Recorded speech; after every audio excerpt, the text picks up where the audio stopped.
Alrighty, Bowhunters, welcome back. I'm sitting here with Mr. Mark Pitts. Welcome, Mark. How you going? I'm Thanks for good, having me man. on. Yeah, no, welcome. It's interesting.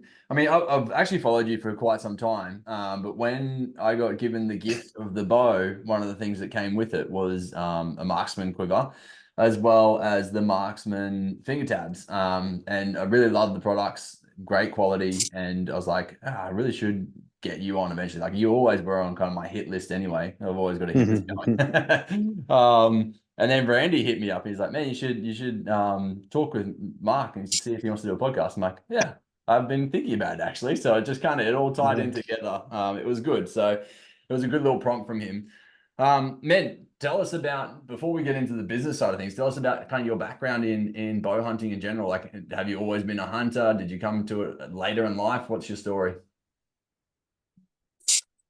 So I've been hunting since I could walk, really, with my dad, because he was a gamekeeper back in the UK. So I got brought up in the outdoors basically, and pheasant shooting and rearing the pheasants and doing all the pest control and that, ferreting, What does hunting gamekeeper? foxes with dogs and terriers. What's a gamekeeper? So Like, we would right. So we would there would be a wealthy landowner, and he would own a lot of land, and he would have farmers that farm his land for him, hmm. and then he would own a pheasant shoot, and then there would be gamekeepers. There was like three or four families that would do it, and they would get the birds, like buy the pheasant and partridge eggs and raise them, and then we'd release them into open top pens Hmm. that were out in the fields with cover crop like maize or kale around them, and then we would feed them and water them over a season and look after them, do the pest control, keep everything under control so they could grow the best they could. And then Wow. through the winter months, they would have pheasant shoots. So Hmm. you would have a load of paying guns, like 11 paying guns that would pay you to come and be on the shoot and shoot. And then you'd have a load of beaters. So most of my school years, I was in the winter, I was off school because I was beating all the time, and you used to get paid a little bit, and it was cool. What's a And you beater? just got to walk through the fields all day with a.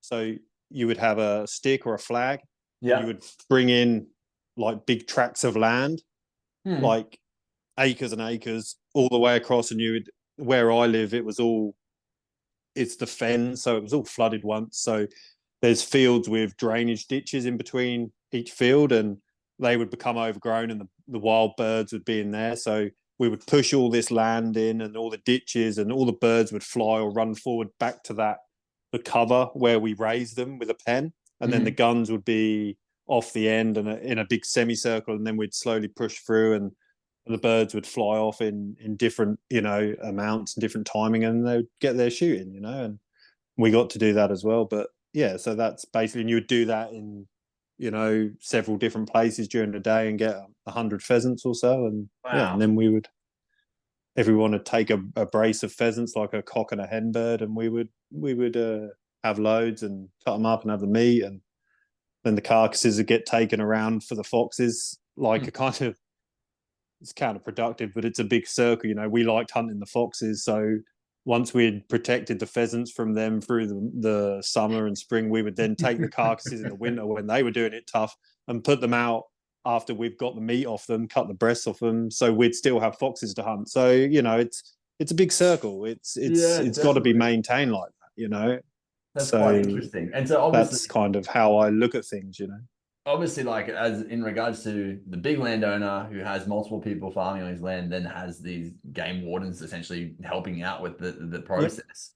Like Yep. he's then charging extra people, the people to come onto the land to do the pheasant hunting, and that's how he's then funding this as a system. Yes, that's right. Yeah. So Yeah, he's buying wow. the grain for most of my weekends when I was younger, it was feeding and watering. You'd have to go and smash all the ice off the waterers, and you'd have to lay straw down so they feet didn't get covered in mud under the feeders, because they'd have like these drum feeders with a little bit that they pecked. So, it's looking after, it's conservation. You were Yes, doing it for a yeah. reason, but you were helping the wild birds that were already there, and you just like fitting what you wanted to do into the ecosystem, and trying not to affect it too much, keep it going and Yeah, and wow. help it. That's So crazy. And then was it only pheasants that you guys had, or did like obviously So you had the foxes as well, but was there deer, roe deer, or anything like that? there was obviously rabbits and hares, and Mhm. not there wasn't so many deer when I was younger, but then they started becoming more prevalent. You would have muntjac and Chinese water deer, and then roe deer a lot as well. They were kind of the three main ones, you know. Yeah, wow. That's so Yeah, so fascinating. Like obviously you hear a lot about South Africa and the yeah, conservation that's constantly going on there. hmm. Never heard of that in regards to No. England, UK doing anything of that source. I knew So I that's it's an old thing. It's been happening for a long, long time, but it's very crowded over there, and everyone's it's not people are against all hunting and that over there. It's not the greatest place to be doing it, especially not anymore. Like it's but is what this can you still do? a system that operates right now over there? Yeah, massive. It's the same as the hunting the red deer up in Scotland and shooting the grouse. It's the same all over. They would be doing it, but it's Mm, just it's the same over here. It's all on a knife edge all the time, I guess. yeah, And they're yeah. bringing in passive ways to ban it. Like they introduce that you can't shoot with lead shot anymore, and you've got to use steel. So then the people that are doing it just for a hobby or whatever, they go, right, am I going to buy a new gun that is choked so I can use steel shot, or am I just not going to do it anymore? It's like it's just a passive move to get people to stop, because Yeah, it's a lot of effort involved. it's what they do, like Yeah. Yeah, I mean, and what they do. unfortunately, we are seeing it across the world, right? Like that control piece they're trying to take elements of.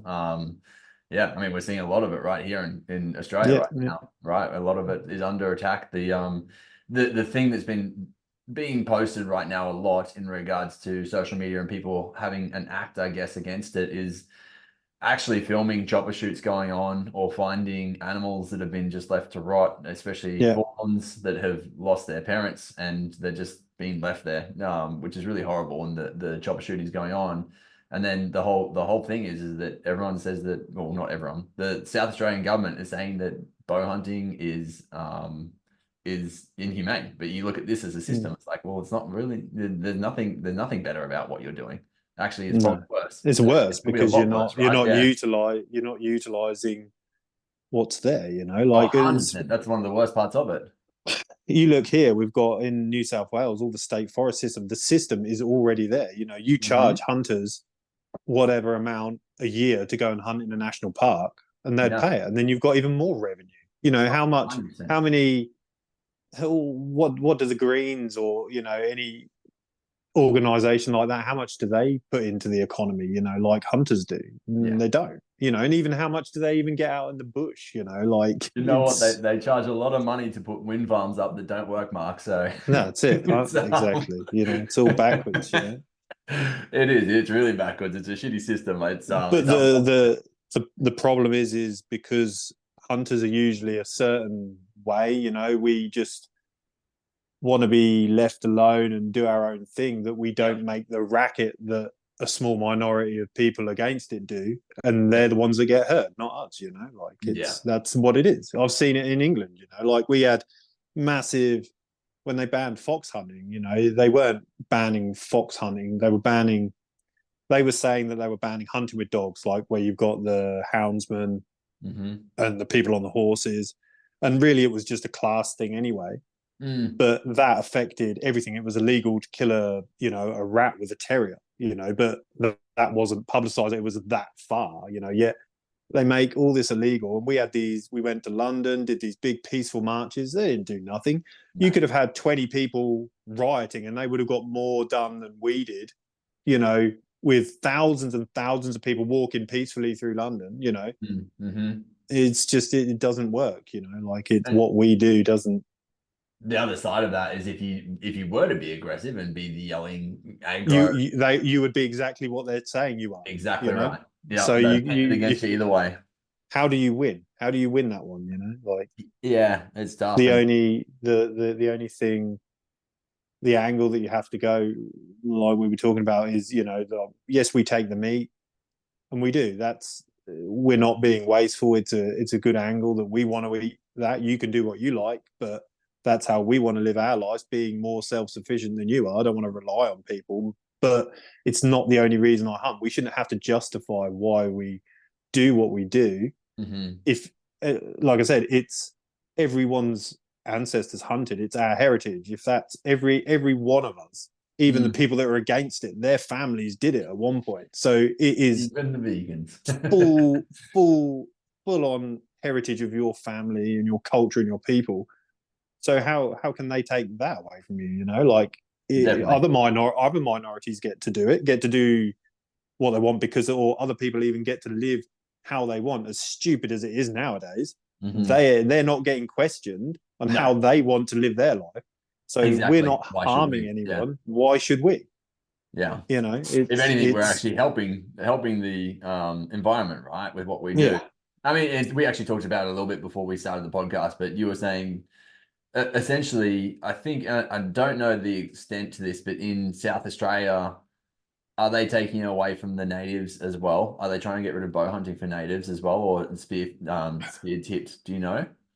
I don't know. I don't. I I'm not haven't sure heard. of the extent of that, but essentially what we were saying is like the deer species were introduced to Australia by our Mm, ancestors, right? So in a sense, they are it is our herd in a sense. Like it is, or really it's everyone's herd. yeah. Yes, they're a pest, and yes, there's a problem with them, but they're not necessarily approaching it in a great way at all. Like in Victoria, they No. recently did a big kill and they voted Yeah. against being able to use any of the meat whatsoever to feed the homeless. And that was a big push that I don't know who as a government party came in and pushed that, but it was the Greens who actually knocked it down and said, no, we're not going to do that. Yeah. No, it doesn't make sense. You know, like I remember when I was younger, I was fishing down a river near my house, right? And I told my son this story. I was like, I caught this little roach, and I was gonna take it home to use for pike bait, right? I was really proud. I was gonna show my dad. I was like, awesome, you know, done this. And there was some other kids there, and one of the girls, like I killed it, and I was gonna take it home, right? And one of the girls, she picked it up and she threw it back in the river, and I was like, I was devastated at the time. You know, I was so proud. I was going to show my dad. You know, go back. I've done this on my own. You know, you've taken me doing it. Now I've done it. And I was like, and I was telling my son the other day, and I was like, you know, she couldn't see that I I was going to use that for a reason. You Mm, know, they died for a reason. yeah, But then she threw it in there, and then she took that reason away.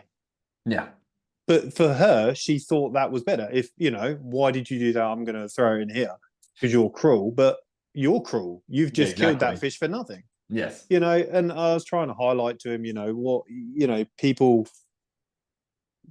aren't saying anymore. You know, like they don't see things in the reality of what they are. You know, like, Mhm. and it's the same with all these chopper kills. You know, why if you're going to kill them for a reason. You know, like yes, I understand things have to be controlled, but you could be Utilize having them. revenue and you could open it up so people would have places to hunt. They wouldn't have to go to the private land as much, and because you know that's a hard thing in itself. You know, Mhm. so you've got a system already for public land, and you've already got the public land with animals on it. Utilize that. You know, Mhm. but you know whatever we say isn't going to make a difference because they already have got their agenda and they're going to just do what they want. Keep You know. pushing. Yeah, it is unfortunate. And I think I'll be bow hunting for the rest of my days, no matter what that looks like. If that is an illegal act, then maybe that's what I have to do. I don't So know. there's I see it from a different because you know that's why I moved here from the UK because you couldn't hunt with a bow. So you know that was my decision in life, and now you know they're gonna where am I going to move next? You know, like New Zealand. it's We'll all just as live bad there. over there, I think. No, I think it's still fairly protected in a sense compared to what it is here. It is, but what they're doing over there. My mate's just got back from there, and he said on the walk out, he was 2 weeks up on the tops, and he was walking out, and he was just like, "There's green 1080 pellets everywhere." You Mm, know, he watched the choppers dropping some in, and he was like, "Oh, you know," and then he's like, "It's just when I walked out 1080." You know, you imagine oh, walking in, drinking the water, and they've done that upstream. You know, like, and it's not. I don't know. I don't know. It's just why would you do that in a wilderness area? Like I say, I understand control, but dropping poison that anything can have, how is that? how is that a Yeah, fix to the problem? taking it to extent, yeah, extreme extents, isn't it? So yeah, as beautiful it is over there, it has got its problems. Definitely. I mean, everywhere does, Yeah. unfortunately. Everywhere that there's man, there's an issue. So Yes, tell me, you moved over because of hunting? because you couldn't bow hunt Yeah, amazing. in UK. Yeah. The law's been there for a long time. So I got in, like I say, obviously I've been around guns and dogs and hunting my whole life, and I was into. I used to go to archery classes when I was younger, and then I got back into it again when I was, in my late teens, sort of thing, 17, I think, and then it really, really took hold of me. And where 2006, I there wasn't like the internet was rubbish for me then. You couldn't find much information about hunting over there or Hmm. Europe or anything. And what I could find of France and different places over there was that it was, you're paying per millimeter of tusk and kilo of meat. And I just wanted to kill someone with my bow. I just wanted to be Yeah. out hunting, like I didn't want all that. And I found a guy in New Zealand that would guide me. So I was like, so I just, sorted that out, hopped on a plane and went over to NZ and hunted for pigs with dogs and backpack hunted and whitetail and Yeah, wow. fished and red deer, and it was awesome. So 2 weeks doing that, and I come home and I was sort of figuring stuff out, and I had a mate who was over in WA, and he was like, "Oh, you should come to Australia." And I decided that it's either live with my parents and keep doing this, like traveling to hunt, or just move somewhere where I can hunt and be close to Mm. NZ. And so, the next year I'll come over here. That's Yeah, it. wow. That's Yeah. crazy. And so Got to you take moved to chances NZ in your first or went straight to Australia? yes. And so I went to NZ in 2006, just for a hunt, 2 weeks hunting, come Hmm. back and then move to Australia, and Okay. through who I met on the forums and that, like the bow hunting forums, Yep. I met Paul Ray, who was like full just trad hunter. I had a job when I got here, and I was working all over Australia, so Hmm. I got to sort of tee people up and then go and visit them. And I Amazing. visited him, and we had a yeah, it was. I got to see everywhere for free, which was cool, and got paid for it. So, but we got on really well, and he was like 100% trad. So Mhm.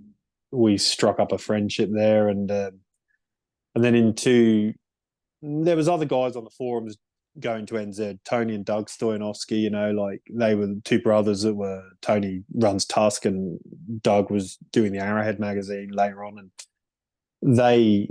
we used to marvel at what they would put up. The photos everyone did. It was awesome stuff, and that was what we wanted to do. And we organised this hunt, me and Paul, to go over there. And he said, "Oh, another guy wants to come off the forum, Clinton Miller," and we kind of met then. And then after that, like Clint's my best mate, and Paul unfortunately passed away in 2018. So our trio sort of got broken a bit, but yeah, What happened to Paul? he died of cancer. Mm. Well, yeah, so he was 43 with Yeah, three kids. Yeah, and that's it horrible. yeah, it took a massive toll on his family. But we felt it as well. This is it's hard to 100%. find hunting partners that like, especially in NZ. We used to walk in, so we would go in, park our car, and we would walk for a couple of days. And you have to be with the right people to do that. Because Definitely. you don't want one person carrying the tent and then going, "Oh, I don't want to go any further. This bit's too scary." And then Hmm. what do you do? So for us, three of us, to be of exactly the like mind was just awesome, and we just did multiple trips there, doing that, and hunted over here, and yeah, it was amazing. So it's hard to find that, but yeah, there's only two of us now, so we do it as much as we can.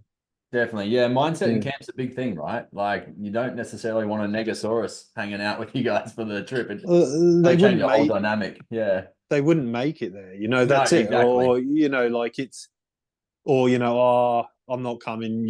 I'm going to go back and take the car and do something, and then like you can't have that. No. You have to have people that are willing and the enjoy the history. grind and will Yeah. just kill themselves and have fun doing it. You know, we've done some stupid stuff over there, you know, like, you know, you'd be dragging your pack through bush for 3 or 4 hours, you know, because it's too thick to bloody, and you've got to crawl. I mean, you'd just be having fun doing it, you know, like, but Mm. you get with the wrong people and it wouldn't be fun at all. No, definitely. So yeah, Yeah, actually, so you sent through some of the forum posts that you guys had made. And yeah, yeah, read literally that exact thing. Climbing through a thick bush for 4 hours, yeah. dragging your packs behind you or beside you. You can't even fathom it. But No. and when you it's shit when you're doing it, but when you get on the plane to go home, you're like, oh, I wish I was still there, you know, like. Mm, And it's NZ will kill you, but it's the best. It's the best place for wilderness hunt, southern hemisphere. I think, like down here, it's pure wilderness, so it's yeah. good and it's challenging. You know, like It's pretty high on my list. And I mean, I don't know if you heard the last episode I did with Ashley Strange, but like we are talking about how accessible it really is for Australians. And I think where are you? Sydney based? yeah, just Southern Highlands, so just Yeah. outside Sydney. Yeah. So I mean, really, for you guys, it's what, not even an hour and a half flight? Oh yeah, it's not that long. It's not Yeah. that long at all. COVID changed a lot, you know. Like we were going Mm, quite every year up till then, and then that kind of got in the way, and all the stuff with money and all this inflation and everything. It kind of you had to think about a bit more how you're spending your money. But yeah. it's definitely got to get back over. Like I say, Clint, my mate, you should have him on here. He's got into it a bit over there. It's good, and he's just come back. But yeah, it's good. It's fucking awesome over there. Definitely. Definitely, you got to do it. I listened to the Jules Bennett one, and I was like, yeah, you should get over there. Like definitely, if you want to do it, just pick somewhere and go, or get guided, whatever you want to do.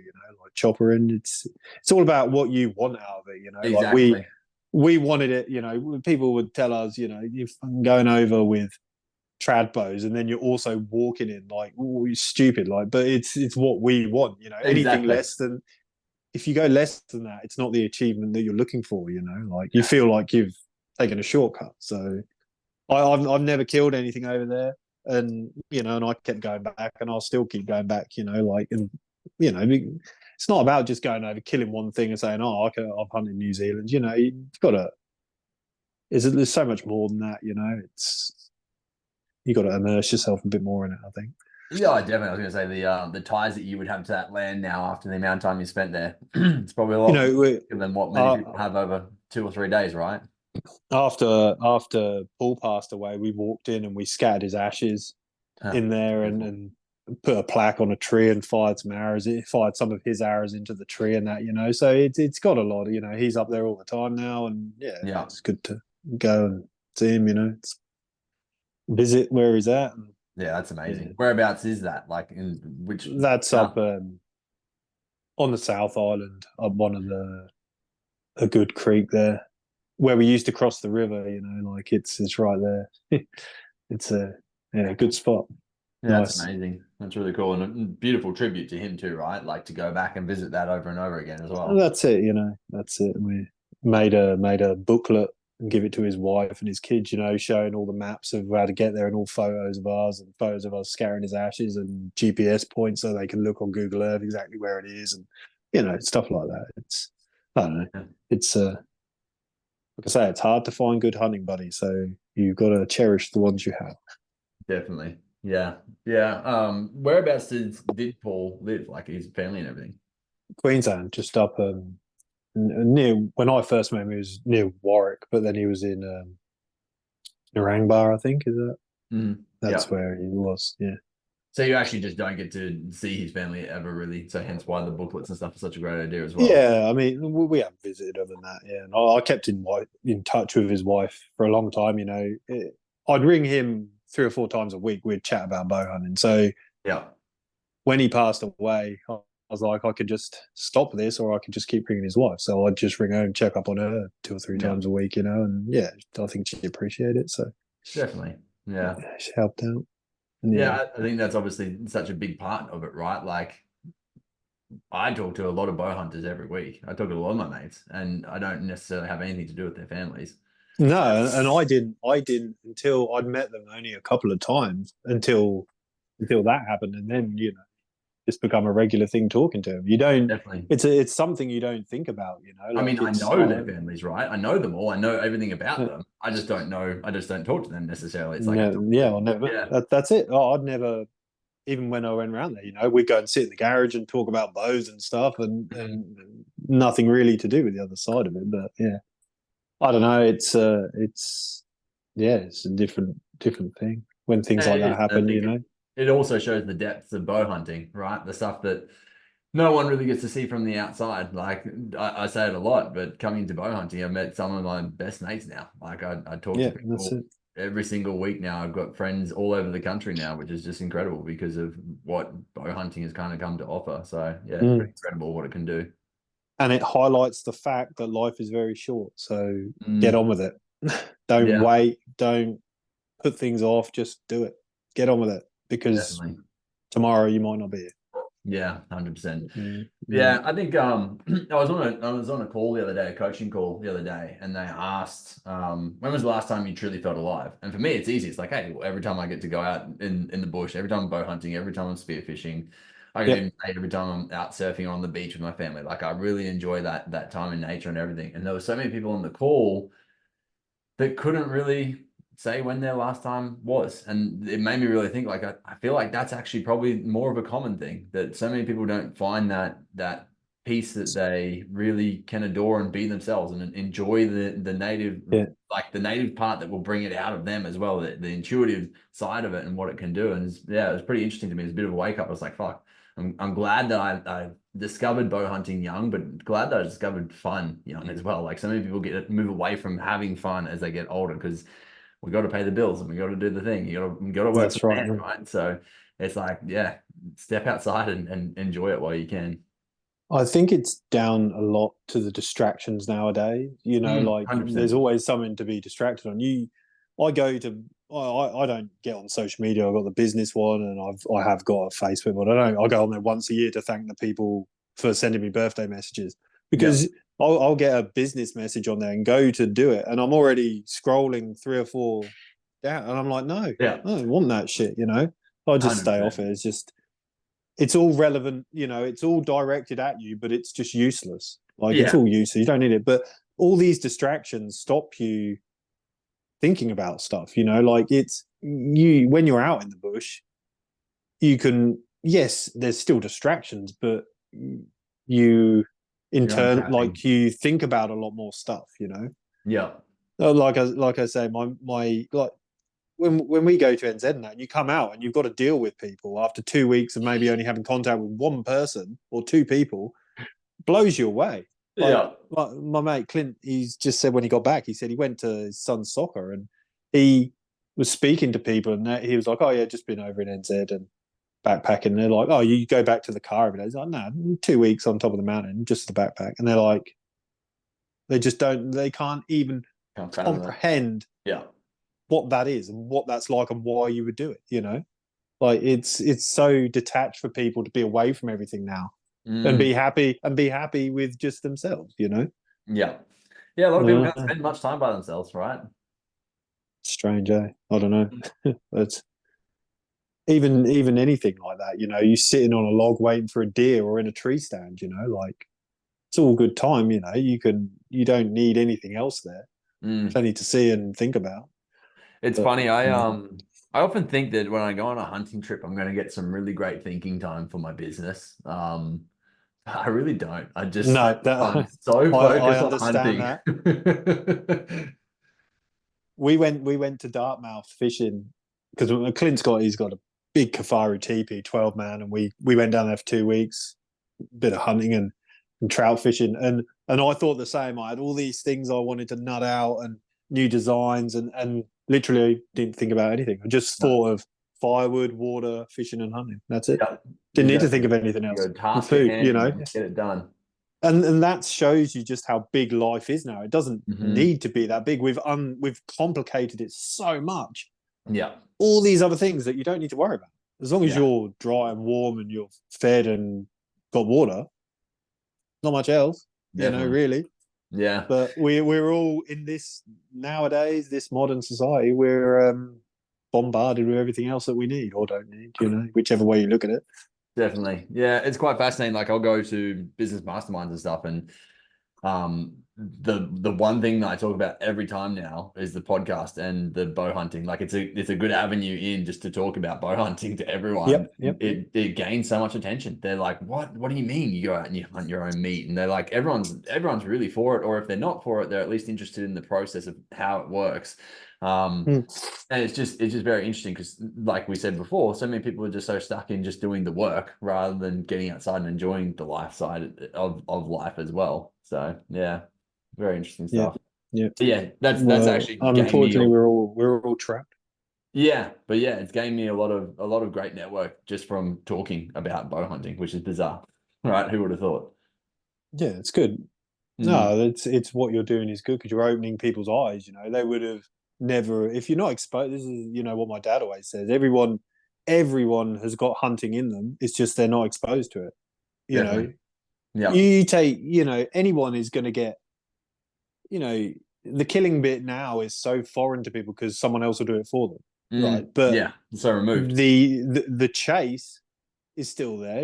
Like it's still. I can remember. I think it was an old Louis Theroux program or something, and they took him out, or it was someone else, and they took him out hunting. Like I think they were just like pigs with dogs, and the guy was getting fully into it. The chase side of it. Hearing the dogs bark around, and the rest of it might have been a bit more alien to him, but that was bringing it out of him. Mm, He was getting into it. yeah, Like this is actually awesome. And because it is there, it just has to be brought out in people.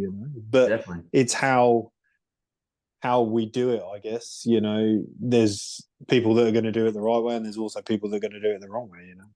But, Yeah. Yeah, I mean, if you believe in yeah, the progression of man, essentially, like it's innate, it's built into us, right? If you believe that yeah, evolution is the 100%. way that it has been, it's always going to be within our DNA to some extent to be able to hunt. So Mm. yeah, One day it'll all reverse, and everyone will be doing it again. I guess they'll have to, or they won't be here. yeah. I mean, when the systems fall over, if they ever do, that's the time that it would have to come back to. All right. You'll be all the hunters will be one step ahead, Yeah, oh, we'll have a and lot of everyone people else knocking on will. our doors. I think it'd probably go that way. Yeah, Yeah. I don't know. Yeah. And so moved over 2007, you said you moved to Australia 2008. in 2008. 2008. And when did Marksman Quivers become a thing? Uh, I, s- I used to make I used to make I was always into leather work and that, but you couldn't get the stuff over there. There wasn't any shops and anything. And when I got here, I went to like Birdsall Leather in Sydney and got everything. And I bought loads of tools and leather, and I started making stuff for myself.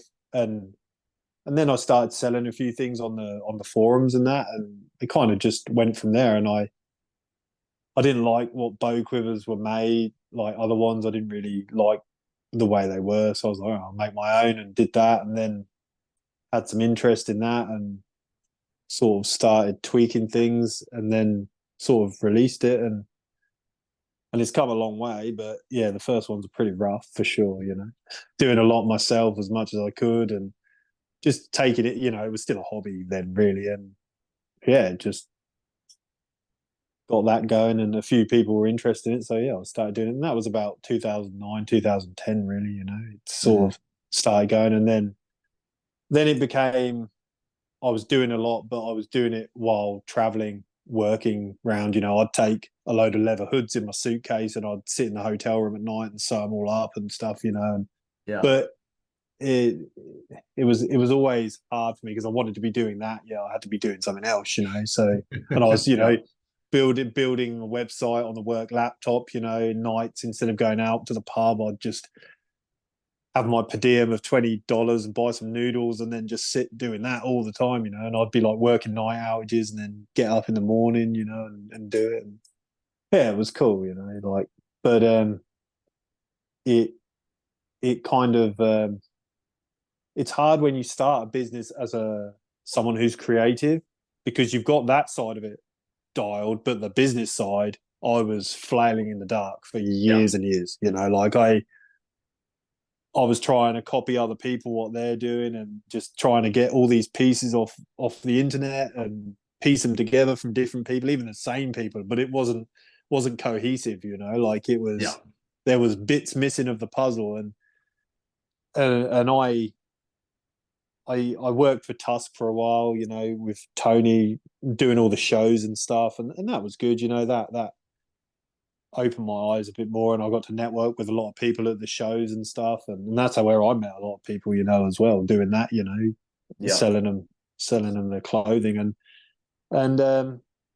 and still doing the quivers and meeting people that I was selling stuff to would come to the shows, and then we'd have a chat about quivers as well, you know. So it was cool. It was cool times. It's hard work definitely, but it was cool. And then yeah, I one of the shows we were over in WA and we stayed at Ben Chambers' house, and Yeah. he's a bloody mastermind, and he opened my eyes to a lot of things business wise, and yeah, I kind of took some different steps after that, and that was only a short period with him, and yeah, it's just definitely made an impact, and started doing stuff a bit differently and outsourcing stuff and buying way more in bulk and things like that, and Yeah. using my time a bit more wisely, and Definitely. yeah, and just and then I did a business course, and that, like, for creative sort of thing, and that helped a lot. So I give you had the puzzle, no pieces missing, you had a direct, this is you now, this is where you're going to get, and followed that through, and yeah, and I saw the difference straight away, you know, like with Definitely. everything. Yeah. And I'm totally, I don't know if you'll ever get there, you know, where you want to be, but I'm on way more of the right track than I was, you know, like, Yeah. so it's good. It's very difficult, like I say, coming from not a business background or creative. It's kind of like you're dipping your foot in somewhere else where you kind of don't belong, and trying to But at juggle the the same time, two it just shows worlds. that you can do it, right? And I mean, Oh, 100%. I spend a Anyone lot can of do it. money to be a part of mastermind so I can live off of the shoulders of giants. Because, like, I Yeah, don't think that's I'm it. anything special, but I know a lot of people that are incredibly smart, and I can lean on them when I need Yeah. to get the advice I need. And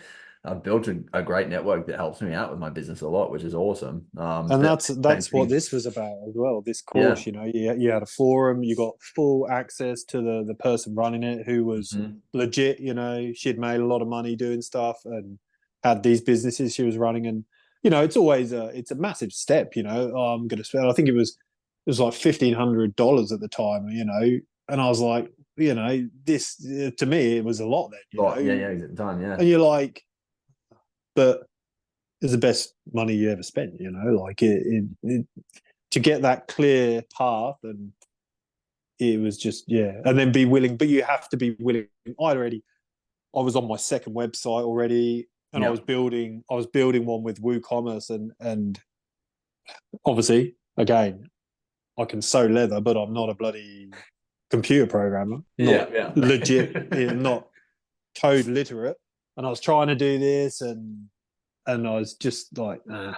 And on the course, she's like, you know, you can do what you want, but Shopify is the way to go, you know, for no hassle. And I was like, I fought it for a little while, and then I was like, nah. So shit canned all the work I'd done and got it. And instead of the, you know, the free WooCommerce, you got the one you have to pay for every month, you Yeah. know. But that's the way to go because it frees up a lot of time and everything, Definitely. you know, and energy. So yeah, you just got to be willing to do what they say, you know, as much as you don't think it's the right thing, it actually is the right thing. You don't know nothing, you know. Yeah, it is Yeah. quite funny. I mean, I do a lot of consulting now for businesses after running my nutrition business and the work that I've stepped into. And it is funny because you get the resistance all the time. I'm like, look, Hmm. you guys don't have to, but at the end of the day, you pay me to come and do this for you or to help Yeah. you out with this. And this is the way that I would do it to make it work really quickly. And Yeah. like, all right. And then we make it happen and it works. And you're like, oh, who would have thought? Yeah. Yeah, it's always good to see. There you go. Yeah, yeah, exactly. But yeah, so I mean, on that end of things, like, do you still do much of the like the design stuff? You're obviously, are you guys consistently bringing out new things, or have you kind of got your base that you're happy with, or what's? I've So with the quivers I make, I kind of, there's only so much you can stray away from the product, right? Mm. Like a Mhm. broadhead, it's still a broadhead. Whoever Yeah. makes it, it's gonna be similar, right? Yes. They're all in the same basket. I I don't like copying people. I wanted to make something different and also solve the problems. I like solving problems, whether it be making a jig to do my work easier or anything like that.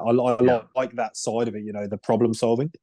And I wanted to have something that made my product stand out and be different to other people's. So I went down the road of it being a modular system. So say with your quiver, what you've got in there, you've got like a bolt down 5 or whatever.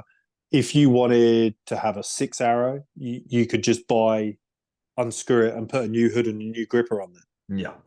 Right. If you've got multiple bows, you could have a different set of brackets on each bow, and then you could just swap the hood and gripper across. Yes. Yeah. You can go to a 4 arrow, 5 arrow, 6 arrow, and everything in between, and you can move it around. Or you sell your bow, keep the quiver, you can just buy a new set of brackets that suits your new bow. Mm-hmm. So that was I had kind of two things. It was the modular system, and I was making it for modern traditional bow hunters. So not Yeah. so much your back quiver and longbow, Mm-hmm. like self bow. It was for people that are wearing, QU and Tusk and Sitka and First Light and hunting with a backpack. What I was doing, and buying expensive gear, Mm. and that was just another part of the expensive gear, because a lot of the thing is with people that shoot trad, a lot of people like the aspect of making their own stuff Mm. and doing that. That's all part of it, which is awesome. I do the same. I've made it into a business doing it, like I make this stuff because I like it and I want it. Yeah. But they're not necessarily the people that are going to spend the money on it, and I've Mm. seen it. I've seen it in places where I've sponsored forums and that, and you haven't. I thought they were going to be, the end of all my problems, and there's Mhm. nothing. It's crickets because it was the wrong audience to be Yes. going towards. So it's definitely they're the kind of people that I'm marketing for, the people that want the good modern traditional gear to go with their modern hunting stuff, like Definitely. doing it Yeah. that way. So that's what I kind of went towards. And yeah, I've got like a roadmap of what I want to do, and I'm well on my way to that. It's making the different bracket setups for the different bows, to suit Mhm. different people, Meaning like a longbow versus a recurve. Yeah, and different attachment systems, whether you've got using the limb bolts to secure a bolt down, or you've got Yeah. the strap-on brackets for the limbs, or now we've just released the riser mount system for these bear quivers that's quick release and can go on them. How does that You know, work? So is that already they're already pre-screwed that holes that they've got on them? yeah, you on bear risers and the bear archery risers, and also Stalker do them, Border and Black Widow bows. You can get them with the threaded inserts in Mm. the side of the riser, like here. Yeah. So you can buy that quiver, which is all adjustable in every way you want to use it, and you can buy the different screws to attach it to the bow, whichever kind of brand of bow you use. You can pick the screw you want for that, and then it Yeah, will go. mate. It will be able to be used. And Yeah. it's a quick release, so you can just unscrew it and take it off. Two-piece quivers are good. I love two-piece quivers. I've always used one of them, but it's quite handy sometimes to, like, you're traveling in a car on a hunting spot or anything, to Just just pop it off. take the Yes. quiver off and your arrows. You can't do that with a two-piece. You have to take your arrows off, put them in a box, Mm. like, whereas Yeah. that, pop it off. And again, if you've got multiple bows, you can kind of set it up in the same way, and you can put it between them as well. And I've also got, like, the brackets you have, the bolt down brackets on your bow, and Yeah. any strap down brackets. I've got what I've called a two-piece adapter that you can put onto them brackets, so you don't need the threaded inserts in the riser. You're able to put that onto your strap down or bolt down brackets, and it will work the same way, quick release. So you can do that as well as an add-on. So Yeah, how cool. I try to cover all situations, and I probably make it way more complicated for myself than it is. But if someone sends me a message and says I want to do this, I can just send them the links, and then they just buy it. Like it's there. Definitely. Yeah. Like I mean, I have actually, people. oh, sorry. I was going to say, I love the layout of mine. I've actually got the six quiver, Mhm. 6 arrow quiver, sorry. And I love Yep. the way that it sits on the bow. But the boys kept saying, um, eventually I should get is it a bracket essentially that helps to move it back? What's that system? So that's the set bracket. So basically, at the moment, there's, say, in the bolt down series, because that's what you have. You have the bolt down, which the hood and the gripper mount directly to the brackets. Yeah. So the problem there is all risers are different lengths, right? So if you have a short riser, you have the hood and the gripper are very close then, Yeah. right? And then when you have your arrows on there, you've got a big fan out at the bottom, right? Because so you're putting 2 points and you're reducing it, your arrows go like this. Yeah, which I think was awesome, but at the same time. So you've got a big flag at the bottom, and it's going to catch on stuff, and it will stick out in front of your front limb. Yeah. So when you lean your bow against a tree, or you're leaning it there with an arrow on and you're rattling, all your knocks and that are digging in the dirt, Yeah. Or it doesn't even stand up on the tree, right? So then you can buy them separately, or you can buy them when you buy the quiver, and it comes as the bracket, and it's a setback bracket. So they're basically a bar that's attached to it. It's like one of these, and you're able then, if you have a short riser, you can move the hood and gripper apart. Whether you use both of them or one of them, and they're available in 2 different sizes. So then you can bring your fletching gap until they're not so they're touching. So you want a bit of play between them so they don't rub on each other and make the sound. But it doesn't matter what riser you've got, you can tailor how much spread, and also how far back they sit behind your limb, or the angle of both of them, your hood and gripper. It doesn't have to be just set in one place. In one place. Yeah, that's really cool. And you can do the same with the strap-on brackets. They've got the same system. And then also at the other end of the scale, if you have a really long riser and where you're mounting them, all your feathers will be touching. And every time you shoot, they'll rub together and make a sound. So you can then bring them closer together to spread them out a bit. Yeah, cool. Yeah. So it's basically, you can fine tune everything. Definitely. That's what it is. I mean, the other side of that is obviously being feathers, they're probably a little bit more delicate than what you have to be a bit more aware of them because they are delicate, right? 100%, yeah. What you've got with your regular vein. So yep. if you do, I mean, this is the other side of trad, but when you do have feathers that have been almost broken, not broken, but just misplaced, I got told something, but I can't remember what it was. I feel like it's running your feathers over the top of steam. No, steam, yeah, that's it. So you boil a pan of water or a kettle. So that's if your arrows, if they get like,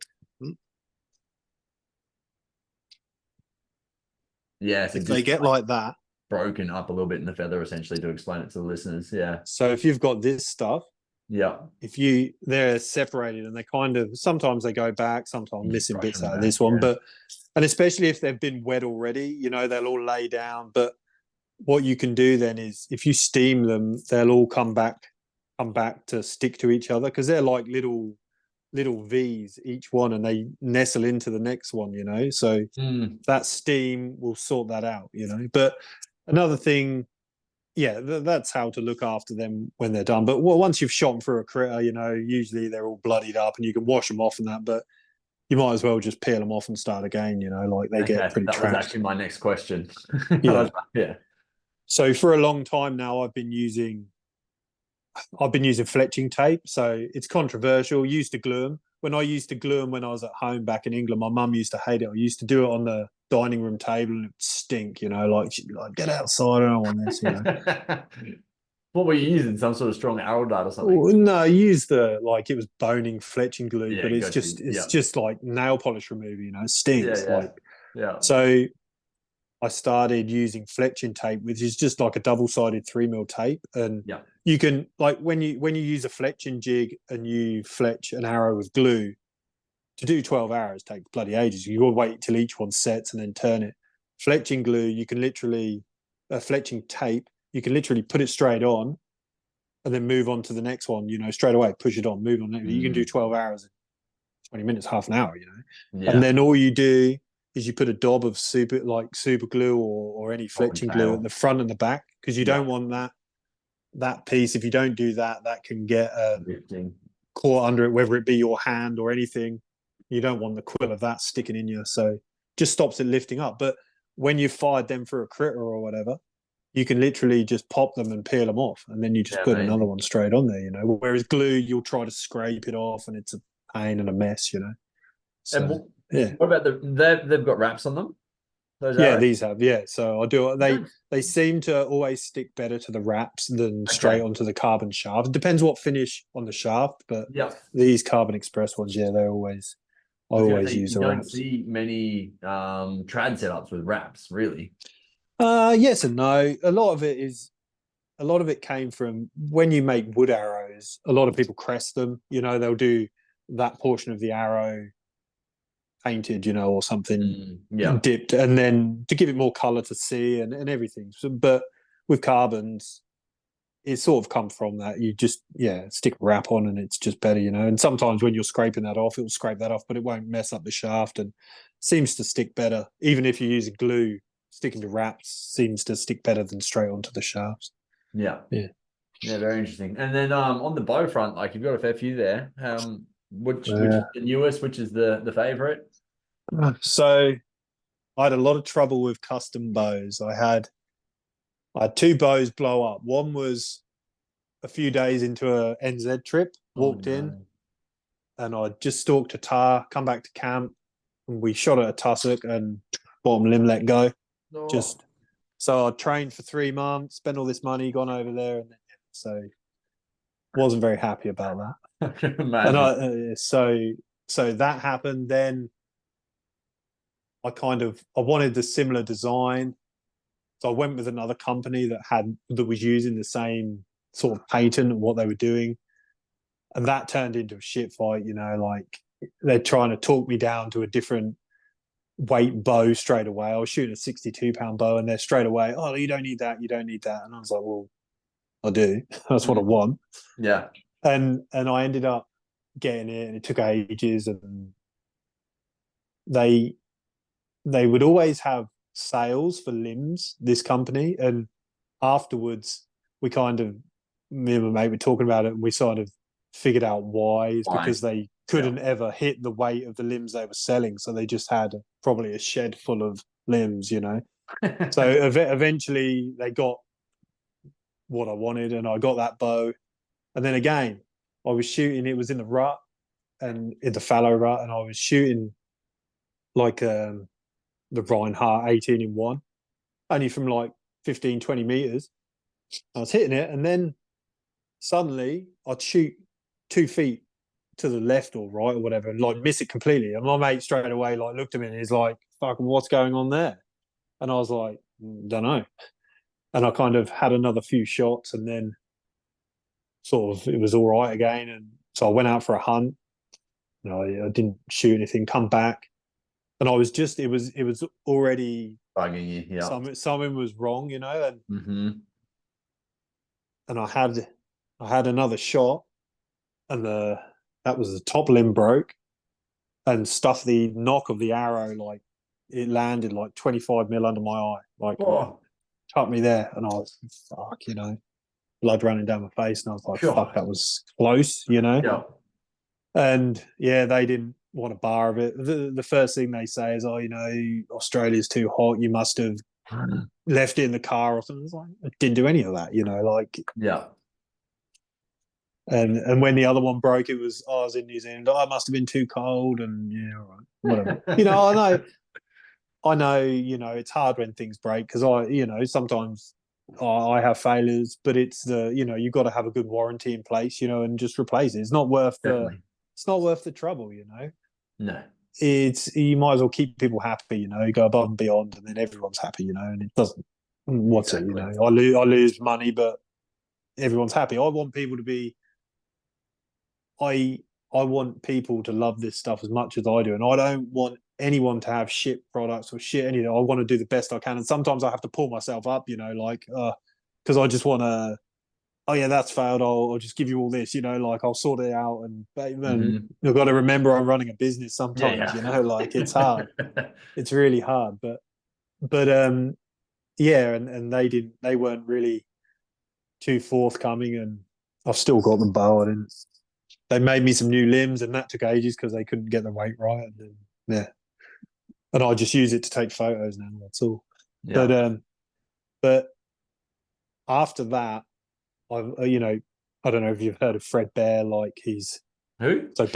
Fred Bear, yeah. So he's is quite a big influence on me. You know, I kind of what he did was pretty cool, and what he did for the industry is pretty cool, and how he set up his whole business. I really, you know, I've read a lot of his books and watched his videos, and it's cool stuff. You know, I really like it. And Definitely. I kind of went down for the nostalgic value of using his stuff, you know, like his takedown bows. And I don't think it matters what bow you've got. An expensive bow doesn't make you kill more stuff. Yeah. It's the person behind it and what skill they have, you know, like that's what it is. So it doesn't matter to me. I like using these takedowns, so that's what I use now. But it was when I first got it after having these two bows blow up. I can remember getting it, and I was sitting at the breakfast bar in my house, and it probably took me half an hour to string it because I was like, "Fucking thing, I'm going to pull it back and it's going to blow up," you know. Like, didn't like it at all, you know. So but yeah, it's all bows will do it. I broke the limbs on these. It's just things that happen, you know. Like it's just materials nowadays and whatever things break. But yeah, at least I can just get another set of them straight away, you know, exactly the same. Doesn't matter, you know. And they're all Keep them interchangeable. both constantly strung? No, I unstring them. I always have. So, but my wife, she's got one as well, and I've got lower poundage limbs for her, so we change the limbs, and Yeah, awesome. yeah, so it's kind of future proofing. I don't have to buy too many bows then. Yeah. And Apart in from the kids, regard, the go kids are on. both left-handed, so they're bloody Oh, are they're you guys, broken. either of you guys left-handed? No, No, I'm yeah. both So there you right-handed. go. Well, my son's right-handed, but he's left eye dominant. Yeah. And it took a while. It took a while to figure that out because when he was young, he's been shooting a bow since he was 2. But when he was younger, obviously you can't get him to put his finger out and shut one eye, and they can't like. It's hard to explain that to him. But once he was a bit older and I could get him to do that straight away, figured out he's left eye dominant and got him shooting a left eye bow, and it all lines up good, and he's a bit more happier with it. Yeah, that's awesome. Yeah. Very cool. And then what about style in regards to your shooting style? I have heard that you're a bit of a gun on the bow, that you're pretty good shot. Yeah, I've been doing it a long time. But the thing is, I think archery is something that you just progressively get worse at. I don't think you get better at it because it's the only sport that I remember the days when I was younger and I didn't even think about shooting. I just shot and I was good, you know, just went where I wanted every arrow. But once you start getting into tuning and not shooting as much and working, and I think all these things amount to not having the same skill or confidence that you did. I think traditional archery, especially archery in general, but traditional archery, confidence is a massive thing. As soon as you start, whether it be when you're hunting or shooting or anything, as soon as you start going down, it takes a lot to get back up. You know, like it's a lot to bring that back.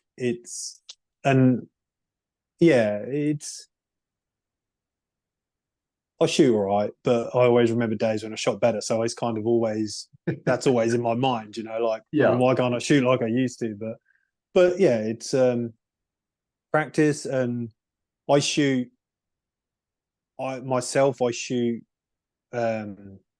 like split vision, which is indirect aiming as well. Like I will focus on what I want to hit, the spot I want to hit, and I will also see the tip of my arrow in my peripheral vision. And through, it's a type of gap shooting, but I can't judge distance out in the field. I don't even know,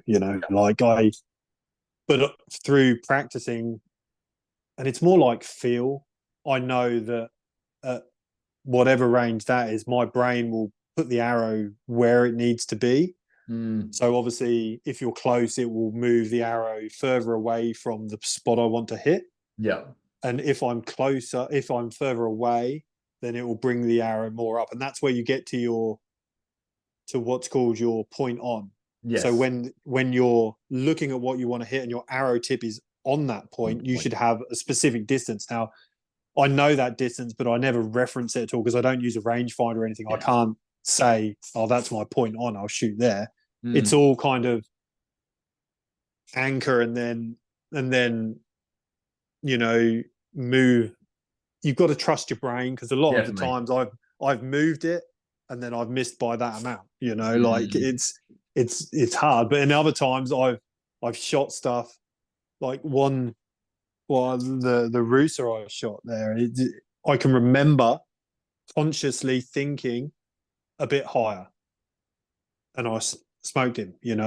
Whereas if I hadn't had that thought, it would have been a bit lower. Still probably would have done the job, but it would have, different things could have happened. So it's kind of, you've got to trust your brain, but also obviously to do that kind of archery, you have to, like the split vision or indirect aiming, you have to practice a lot to get your brain to know where it's putting the arrow and your shot. You also have to have a repeatable process, right? Like you need to be doing the 100%. Same stuff every time, making sure you're anchoring the same time. Form has to be, without a doubt. You can't be snap shooting. You can't do any of that. It has to be the same every time, because if you're not, you're adding more variables into what you're doing. It's already hard enough. Yeah. But the whole thing about the indirect aiming or the split vision is, they kind of say when you're starting, you would put a bit of tape on your target where you want to hit, and you would put another bit of tape lower, and then you would shoot looking at the target where you want to hit, and you would have your arrow tip on the lower piece of tape, say if you're at whatever distance you're at, and then you would see in relation how much you missed the spot you're looking at by. And say you missed that, say you were 2 inches low, then you would just move that tape the bottom tape 2 inches up. Right. And then you'd do it again, and you would see that you're looking at that and your arrow tip's there. That's the gap. And then you would start doing that, and you would do that at different ranges, and then you could start getting rid of the tape, after you've become practiced with that. But the thing is, with that instinctive archery, you've got to shoot the same every time, because you don't do anything different. I've always seen the arrow, so I've never been able to shoot fully instinctive, because I'm always kind of referencing it. But with if you miss shooting split vision, then the next shot you can just move your arrow how much you missed by. If you shot over its back and it was still there, you could just aim a bit lower. But this is all theory. This is all at targets. Once you're hunting, everything goes out the window.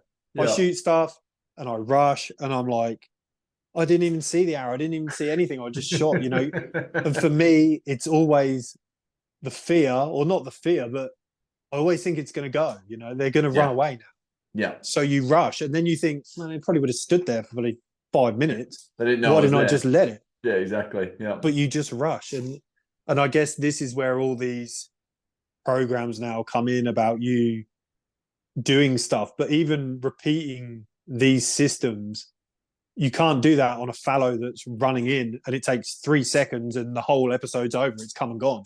You can't start going through a shooting process because you haven't got time. It happens and it's there. But if something's standing there, probably. But I think the key out of all these new things is to just take a second, to just pause and focus and just take that extra second. You don't have to shoot off straight away. It will probably stay there, and if it does move, so what.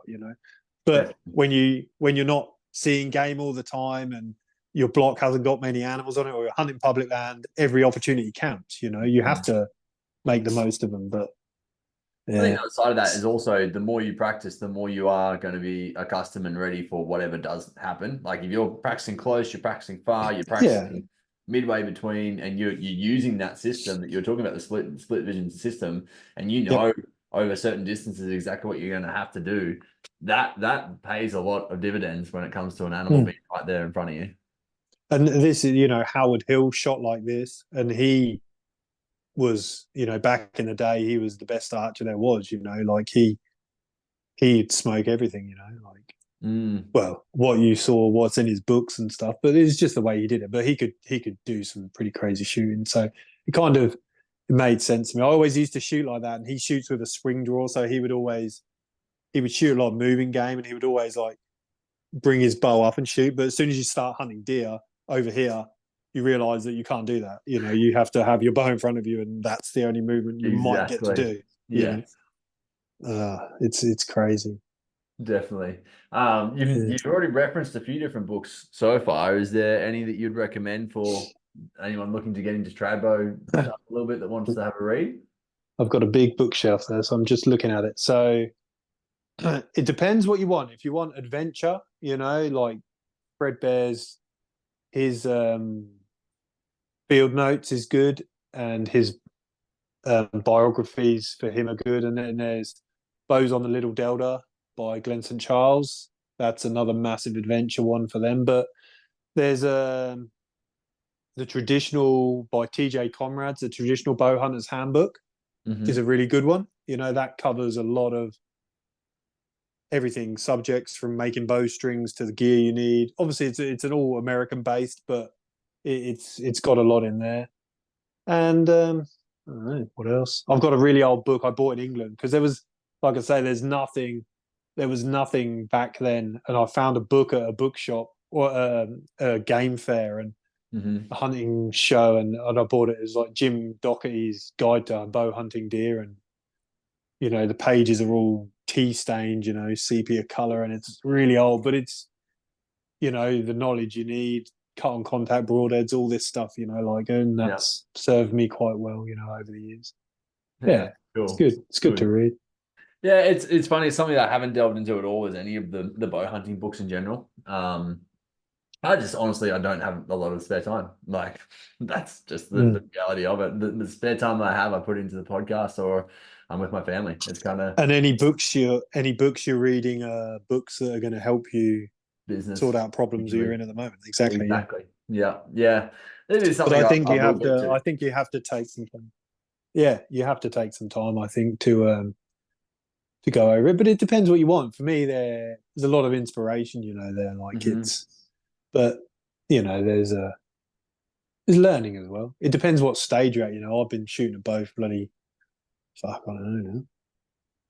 Apart from when I was a kid, I got back into it at 17, so I'm 42 now. So it's a long time, like it's stuff I've forgotten stuff. I still have to go back and reference, which ways my arrows have got to be when I'm tuning, and so because you learn it, then you forget it. You tune your bow and then go, whatever.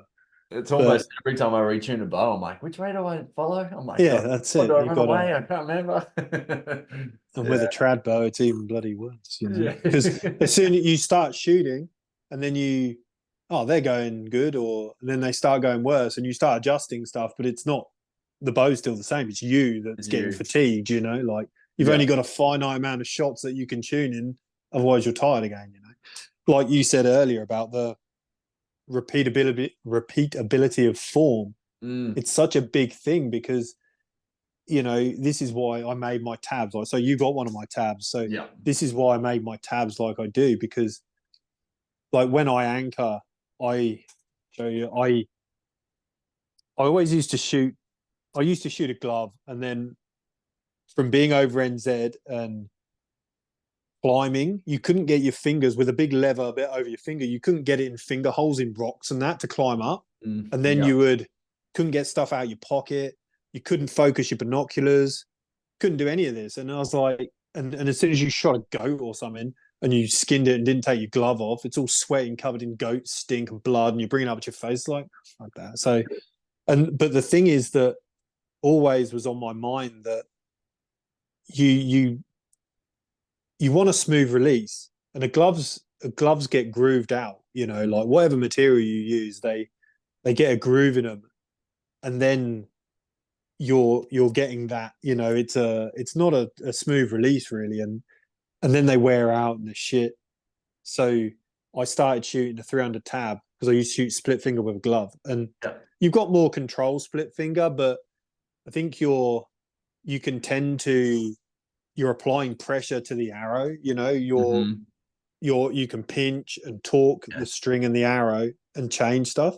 Whereas a 3-under, you kind of got a lot less impact on what the arrow is doing on your string. So again, especially for tuning, that becomes more repeatable. And you'll notice on like my tabs, they have the thicker level with a hard edge. Yes. Because on a glove, you can torque that string. Your bow will be in a line, but then you start pulling the string one way or other, and you can't tune a bow like that because it will shoot different every time. Whereas with my tab, you can run that string with other tabs as well. But I kind of beefed it up because it was always something that I didn't like with tabs, that there wasn't enough there.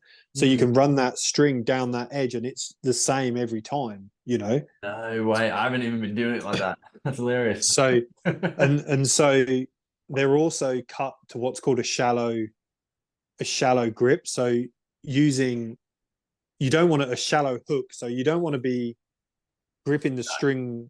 You want to be on that first set of grooves, right? And you get people, and they message me and say, "Oh, this is why I started doing the uncut tabs," because everyone was saying, "Oh, I'm hitting my fingers," and it's not. Some people will have long fingers. Everyone's different. You have to try and cater for everyone. That's why I made them so people can buy them and cut them down themselves. But if you just move that middle finger, you can see the grooves are in a different place. If you just move that middle finger back, them grooves are in line, and you're not going to catch your middle finger then, you know? And what it does is you can't have too much tab hanging over your fingers, because when you're anchoring, you're sticking lever in your face, and once you do that, you can't feel your anchor point, and then you'll start rubbing your face and you'll be getting cuts, and it'll put you off shooting. You'll be flinching, and it's no good, So this is why my tabs are cut across here, so you've got access to these two fingers still, so you can feel your anchor point, whichever one you use. And then I used to shoot, with a glove. I never used to do anything with this, but as soon as you depress that little finger, like when it's like that, it's all wobbly. As soon as you do that, your hook becomes a hard hook, right? And then you've also, that gives you a secondary anchor point. So you've got, so you're always pinky and always tuck it together, right? Yeah. So you've got whichever anchor point you use in the corner of your mouth, if that's where you anchor, your thumb is then laying across your jaw. Yes. So it's another anchor point that you're coming back to every time. Yeah. With the knuckle of your thumb is under your jaw, and your fingers are in your mouth. Yeah. So again, you're aiding consistency there, And tabs are better. You can, like, they're cut as well, so you can flip them around, get stuff out of your pockets, use focus your binoculars. I personally, I think they're better and more repeatable for tuning, and just a better system. Like Ash Brown shoots a glove and he's a gun, so you can do it, and I used to do it, but I think I get a cleaner release with the tab. I think it just feels better, Definitely. Yeah, that's what I think. I mean, I have hunted with it. I lie. I was gonna say I haven't hunted with it, but I've actually hunted with both a glove and a tab now. So it's each to their own. You use what you get used to, but don't ever be scared to try something new. I hated it when I first used it. It felt so foreign, but I couldn't go back to shooting the other way now. This is the thing with archery. You're always striving for that one to be better, which is the same in every sport. But I think archery, like I say, you go downhill because you overthink things, and Yeah. you can But get so caught up. I did, and you lose the fun out of it, and yeah, it's shit. Then what's in between it's the just crap. ears? You don't Yeah. even want to shoot. So you just got to go back to just flinging arrows and having fun while we all started shooting bows. Like it's take the stress out of it. As long as your arrows are tuned and they're going where you want, you know, how deep you want to get. Some people geek out on that stuff and they love it. Some people hate it. Mm. You just, I do as much as I can. And when they're shooting where I want to be, that's it. The problem's you. This is why most people shoot trad bows, because it gets away from all the stuff you can blame on a compound or Yeah. other bow. You take all that away, and then it's you. It's you that's a problem. What, like Toby Hine said. It's you. You're the problem. I Mhm. have the same sentiment. That's why I shoot a trad bow, because I think he used a few more it's swear words. yeah, probably. But when you're the only problem, you can't blame anyone else. If you miss, it's you. Yeah. You have to get better. Not I need a new sight, or I need to do this, or it's you. Mm. Yeah. You're the problem. Yeah. It's interesting. I mean, Accountability. I hadn't shot my bow for it must have been close on a month, meaning the new stick bow. So I haven't had it for very long, obviously, and I was shooting it pretty religiously when I very first got it home. Mm-hmm. And I didn't touch it for close on a month. We went to the range the other day. I was shooting again, and everything just went out the window. Like every Yeah. piece I had learned, and it came back to me slowly. And the boys were reminding me, "Oh, try this and do this." And I was like, "Ah, of course!" Like that's exactly what the boys were telling me the day when I was shooting it like an absolute weapon. I was like, "Ah, there you go." It's Yeah. just funny how if those little bits fall apart, then the whole shooting process falls apart. So And that's a high, like, what's that, 60-pound bow? yeah, yeah, Yeah. See, this is a thing as well. Like having it's you've got to think of what time you can put in to be good with that bow and shoot it mm, accurately. Because it's good having a lot of poundage to get you out of problems and get more penetration. 100% depends what game you're hunting as well. yeah, But if you can't shoot that high poundage bow accurately, then you're not going to hit anything and make use of the poundage anyway. definitely, yeah. It's and you would have found after a month of not shooting that was hard to It's shoot tough probably. again. Yeah, yeah. Whereas if this is where everyone says especially when you're starting, you have to shoot a lower poundage bow. It doesn't matter what you shoot. Buy a Mm, shit bow, shoot it, and keep it for your kids, your wife, sell it, whatever. Or buy one you can replace the limbs on as you go, yeah. because you need to build up to that. But you also need something to go back to when you haven't been able to. When life has got in the way, Mm, you need to go back and get them fundamentals good again, and then work back up to your high poundage bow, because it's difficult too. I've been through it, and I don't shoot.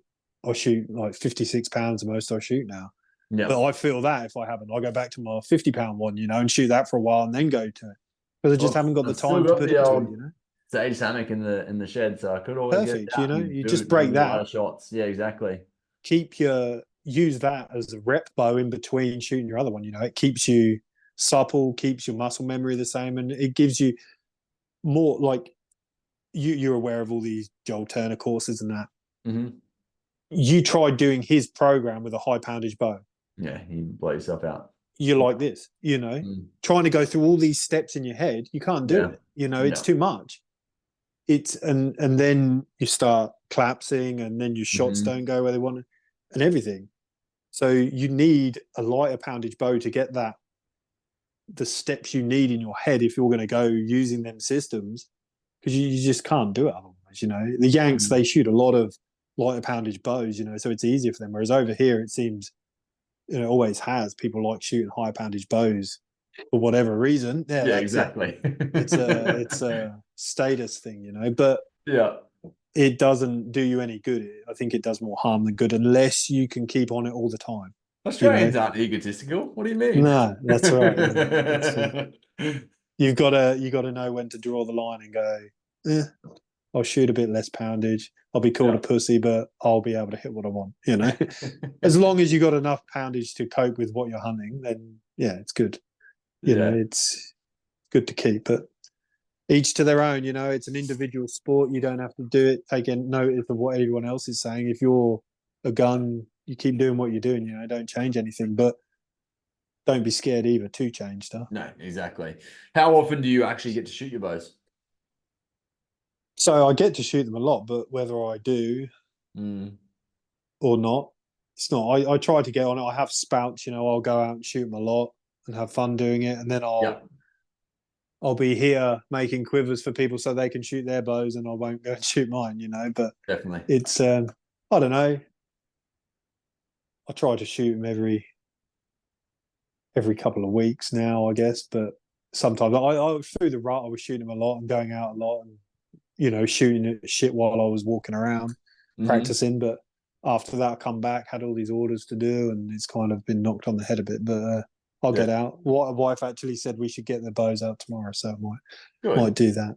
What's kind of like your bare minimum that you find that you can stay accurate without?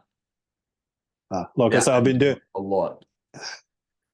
I think I can have a lot longer in between drinks because I've been doing it so long. It's pretty ingrained in me, But when you're new to it, I think you have to be on it all the time. When I was younger, it would be every day after work I'd shoot. 100%, yeah. Every day. Whereas, you get older, kids, house, everything, life gets in the way. You just don't get to do it. But luckily, I've had that ingrained. And again, you can ingrain bad habits as easy as you can ingrain good ones. So you got to look at what you're doing as well, analyze everything. But this is why it becomes hard, because the more you are not happy with what you're doing, the more fun gets sucked out of it, Definitely.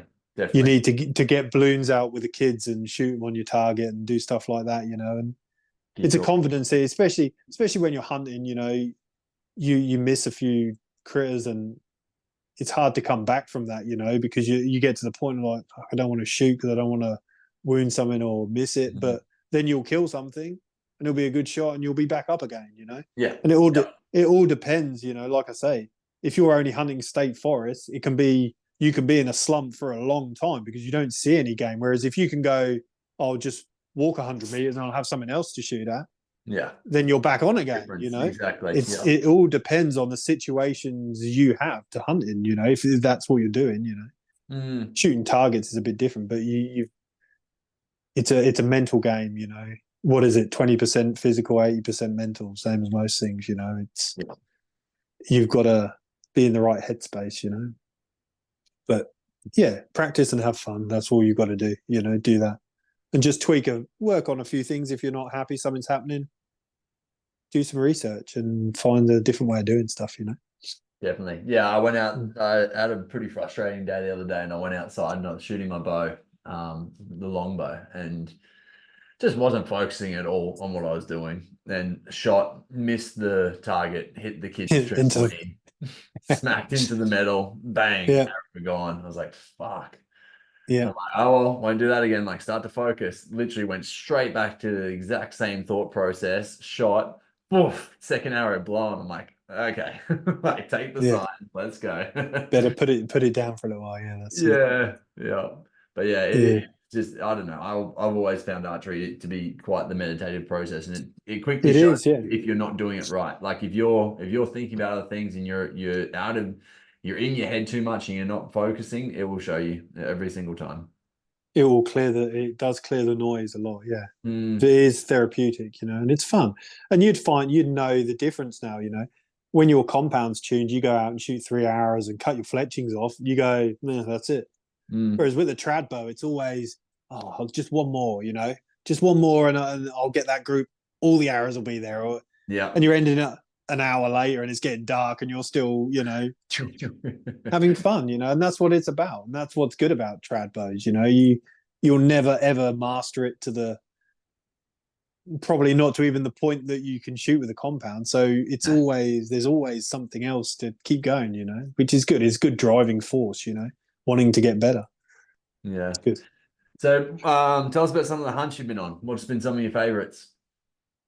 So NZ a lot I like that for the adventure, backpack, walking. They're awesome. It's good company. They're good. They'll test you a lot, everything from the weather, to the terrain, to the animals, and frustrating but awesome. But I like hunting fallow here, when I can do that, that's good. And small game as well. I, I it's mostly NZ. I haven't been for a couple of years, but it was always mostly hunting tar and chamois, and then fallow the rut before that, and any small game I can get on. But yeah, Yeah, mostly I like hunting fallow. It's good. It's good in the rut. definitely. Yeah. Yeah. I still haven't witnessed the full rut. I went pre-rut this year, and It was hard this year. It was late, I think, everywhere. Even what we were seeing on this new block yeah, that I was on, no good. but they're definitely quite an aggressive deer, right, in the height of it. So I'm I looking think forward to witnessing that. I've only hunted the full on rut once, and yeah, Mm, that's different. But I've always for fallow, I've always liked the pre-rut better. If you've got good numbers on your block, then mhm. I think with a trad bow, it's a good time rattling them in, and it depends what you want to shoot. I'm always happy. I want the full package. If I can, I'm happy to shoot. If the only opportunities I get is a spiker, I'm fine with that. I'll take that because it's meat there, whatever, skin. Definitely. Yeah. But if I can get antlers as well and have the whole package, I'll take that as well. Like Mhm. it's fine, but it's I always like pre-rut because I think you get a lot more chances with a younger buck if you've got the numbers and you've got all the age ranges. You Hmm. get a lot cruising around and you can make stuff happen. Like it's good. Yeah, but this year was weird. I shot 2 hours. I missed a doe. I had a few opportunities. I have them close within 20, but just couldn't do nothing with them. The Hmm. problem I find is I have deer too close. With a trad bow, you get in places where they're going to get close, and then they just get too close, and you can't do nothing. I I had that, and so I missed one, and I had a good opportunity, and I was 100% happy that it all went well, and that was kind of the last day of the hunt, the week that I was hunting last. Like, and this was well into April. Like, Mm. and I was walking through. My friend whose block we were on said there's some scrapes down this fence line, and I walked down there. It was early in the day, and no, sorry, it was coming to afternoon actually, and like 2 o'clock I think. And I started walking through these scrapes, and they looked all right. And it was sort of sparse timber, if you like, down this fence line, and then they were coming off. It went up a ridge which was more heavily timbered, so they're bedding up there, and they're coming down. They've got a fence line, and then lighter timber going over another ridge. And I was walking down, and I'd just passed some other scrapes, and it was this shady patch, and I thought, fuck, I'll just lean up and have a listen, and nothing was croaking. Like even then, like it was weird, like and I was leaning up against this tree in this shadow, and I heard this noise behind me, and I kind of just looked my head, and these two does were barreling down this game trail towards me, and they're just behind me, and they saw me move my head and flew out, and I was like, well, they're obviously going to want to come down here, and they're wanting to get out there, so I kind of backtracked and got into a position near this scrape, and I thought, if they're coming down, there might be some bucks following them later on or whatever. So I kind of sat on this log, and I think with a trad bow, you've got to be a lot more mindful of how it's going to go because you Definitely. can't see them at 30, 40 meters and draw and wait. Mhm. It's got to be, they're going to be close, especially if they're just plodding in. You've got to have cover, and you've got to have cleared the ground so you can move. You've got to know where you're going to draw, when, and kind of have that all planned out. Yeah. And then it won't make a shit to have a difference anyway, but at least you've tried. Yeah. And I sat there for half an hour, and then I saw this I saw this deer on the other side of the fence. So he had crossed a bit further up, and he Mm. was maybe 40 meters away. And I saw he was a buck, and I doe called him, And I was sitting in a log facing down, and I had cover where they were going to come to this scrape on my left.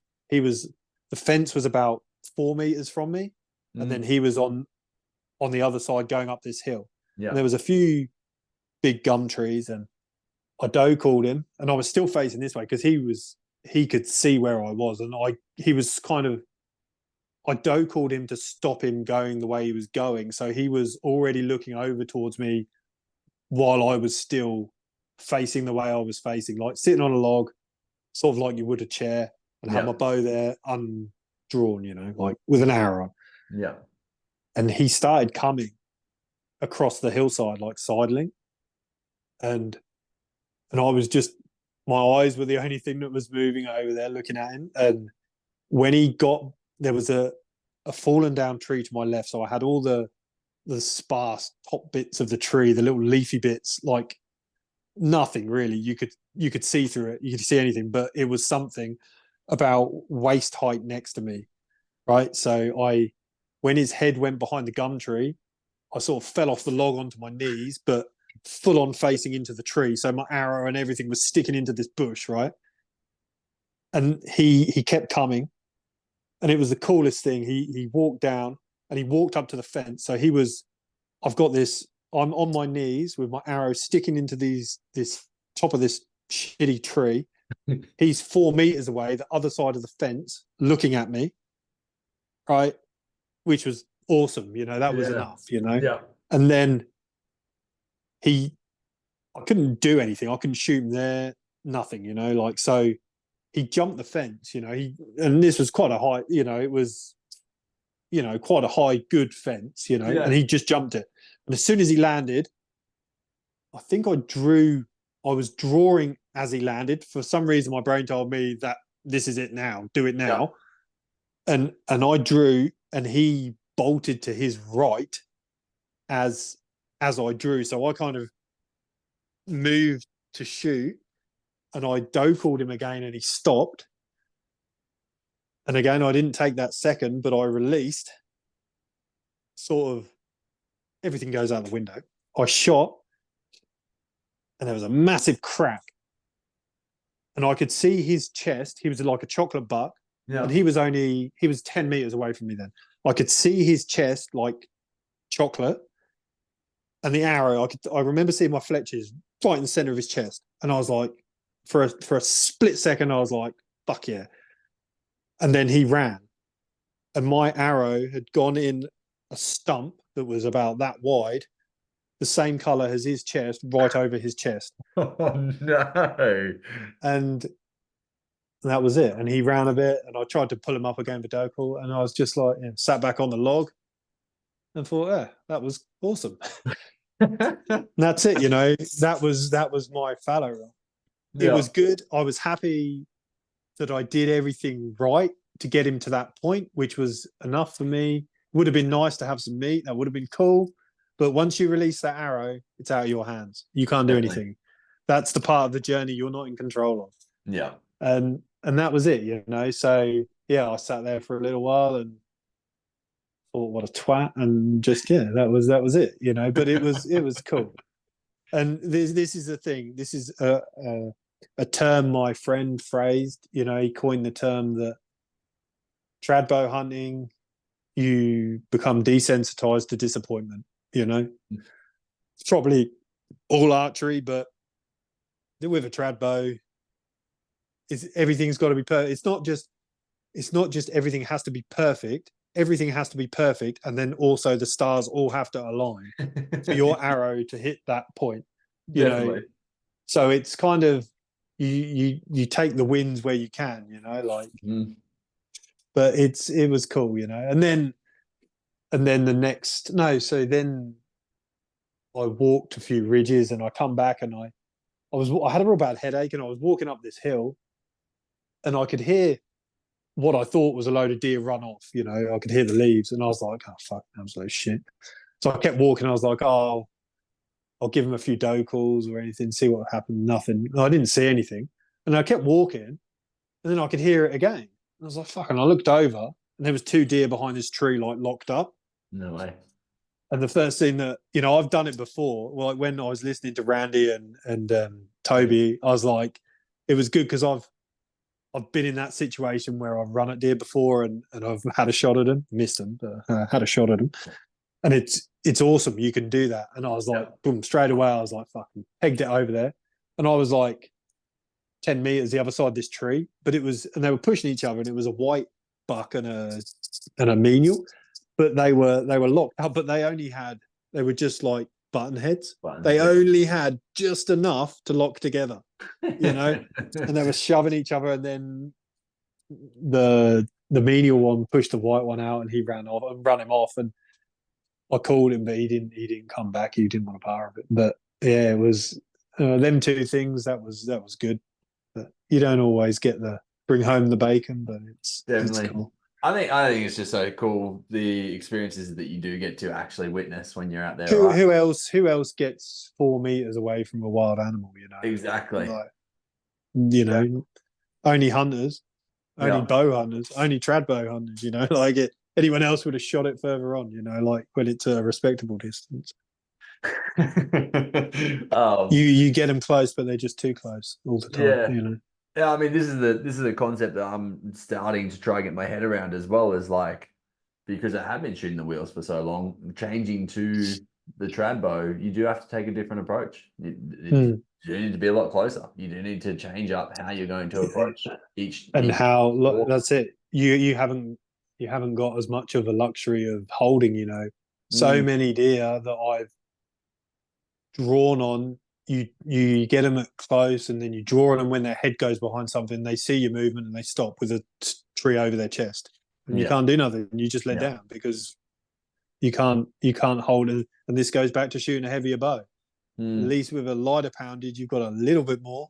Heavy bow, you're just down straight away. You can't shaking like a shitting dog. You can't do anything. So you let down and you lose it anyway. So. There's definitely nuances, I think, that are a little different, but you have to make them work for you, and just set up. It's all set up. You'll find with a trad bow that it's ambushing stuff is in your favor because calling them's good as well, but they're going to come in quick, like you have to be on, but ambushing stuff, you'll find they'll come to you easier than you stalking them and doing stuff like that, but as long as you're getting opportunities and it's fun, that's all you need. You just got to keep doing that. Yeah, it's cool. Certainly wouldn't trade it for anything else. It's you start to you can imagine talking to a rifle hunter and saying, oh, they're too close, I couldn't do nothing, and they wouldn't. The old saying is, our hunt starts where their hunt finishes, Yeah. And it's true, it's true. It's almost the same can be said for trad hunters compared to wheels, right? Yeah, it overlaps a bit there as well, I think. But it's each to their own, with you have to put the time in with a trad bow, and I think you still have to with a compound, but you have a few fail safes that are going to guide you every time you shoot. Yeah. So you've got that little bit of a safety net, the kiss of buttons there. You've got your scope, you've got your peep. You're not going to deviate too far from that. Whereas with a trad bow, you can all go out the window real quick. Definitely. Yeah. But that's the skill, that's the challenge, and that's why we do it. Yeah, definitely. I've always seen trad hunting as because there's so much extra time involvement in it. It's an extra challenge. It's the extra step. That's it. Kind of like the pinnacle of it all for me, and hence why I've always talked about going back to it. And you'll end up on the trad bow diet as well. It's kind of like fasting. So it's pretty good. Yeah, like you won't bring much meat home. But depends what properties you got. If you've got critters everywhere, it's the best thing because you're just constantly going up. Yeah. It's funny. I mean, the last one of the last hunts I went on, my freezer was getting empty, and I've been on a streak of that's now been over 2.5 years of pretty much not buying meat at all. Yep.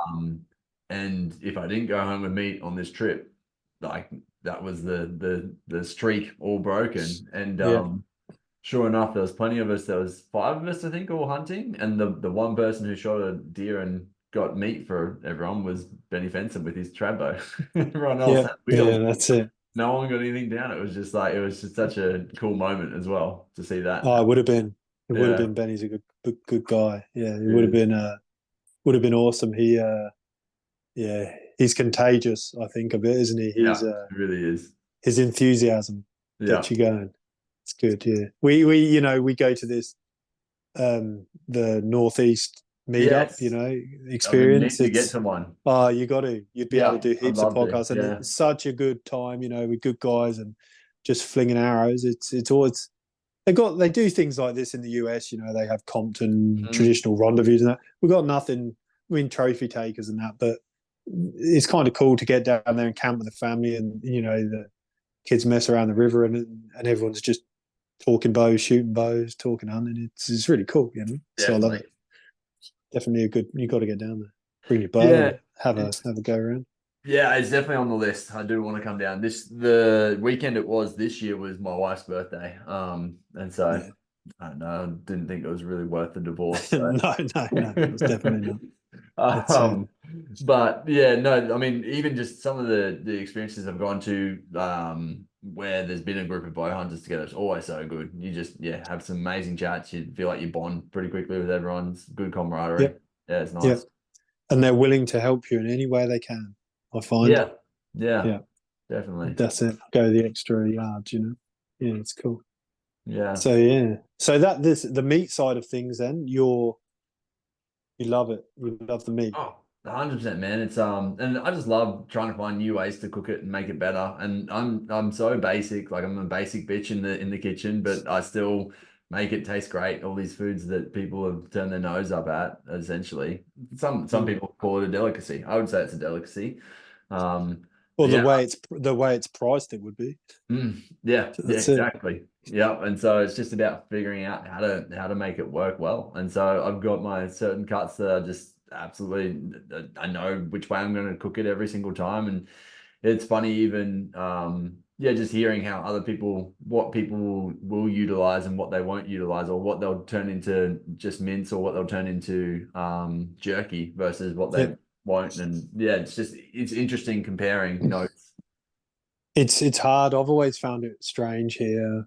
You know, people hunt for whatever reason they want to hunt for, and I don't give a shit why they hunt. As long as you're having fun and out there doing it, it's all good. If you just want antlers, that's it. Yeah. I've scored so much venison hunting with people that just want antlers. Like it's awesome. I love it. You don't have to work as hard, but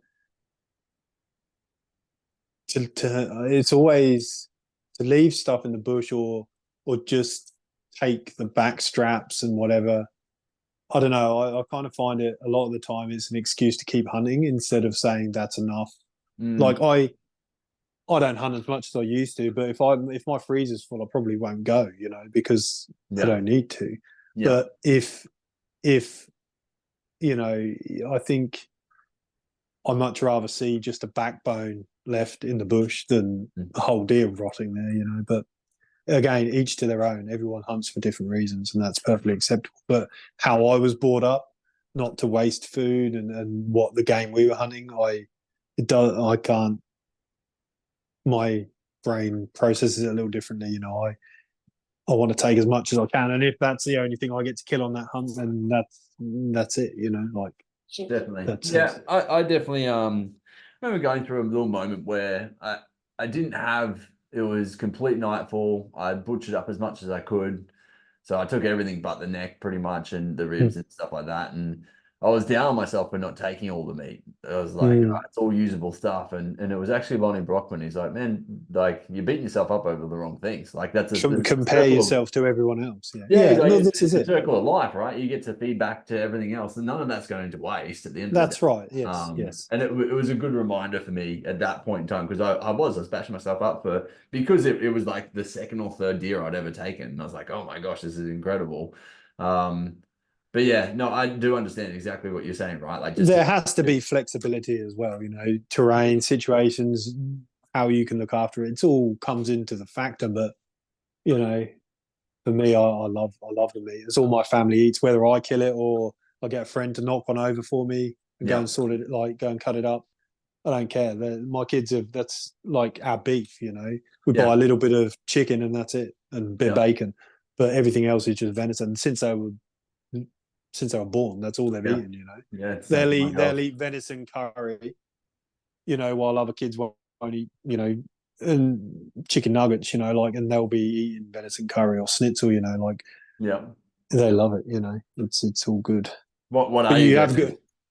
So it's changed over the years a bit. With all cubes, we would always, you know, we'd never really do the cut the back straps into Hmm. roasts, but we'd never really do specific cuts. We would just cube everything. So we'll get the meat back and we'll just take the time and just cube, cube most of the good stuff, mince a load of stuff, and then back straps or big leg meat muscles we would keep as roast, but then we would pull them out and either sometimes I'd cook them on the Traeger, sometimes I'd smoke them, but a lot of the times they would just get cubed up and or whatever Yeah. then. But we'd have curries and stews or pies, with the meat. We started doing a lot more. We do salamis with pork and that, like bought pork, but Yeah. we started doing sausages. Last Samba I had, we did 15 kilos of mince, and I cut that with a load of, I think, 3 or 4 kilos of pork fat that I bought, Mhm. and we made 360 sausages, Yeah, like good. cheap casing ones, Yeah.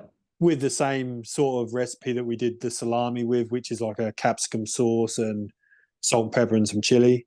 Yeah. Yeah. And and we got sausages for days. Packs of 8, all cryovac and Yeah, bang. good. Just instead of buying them, so we have them, and they come up really good when they smoke. All the Mm. skins shrivel up a bit and come crackly, and they Yeah. just you bite into them, and the fat. I think we went a bit too much on the fat, but the juice, they just explode in your mouth. They're just awesome. It's Better than cool. going dry, right? I mean, no, it Oh, doesn't. that's it. Well, I've done them before with venison and just used bacon fat that I'd collected, and it's just dry as shit and eat Yeah. like eating sawdust. I think you've got to go. I found a fine mince on it, like a fine grind, and then Yeah. enough fat. Definitely. So we did that, and we started doing a lot more schnitzels. We kind of changed what we did. We would cut back straps and that and leg muscle into bigger steaks, like 25 mil, and Hmm. then freeze them in a pack of whether by weight or 6 or something or 8. And then my wife will just get them, and while they're still, because once you mince something or cube it, you can't use it for anything else. Yeah. With the steaks, it's obviously a lot.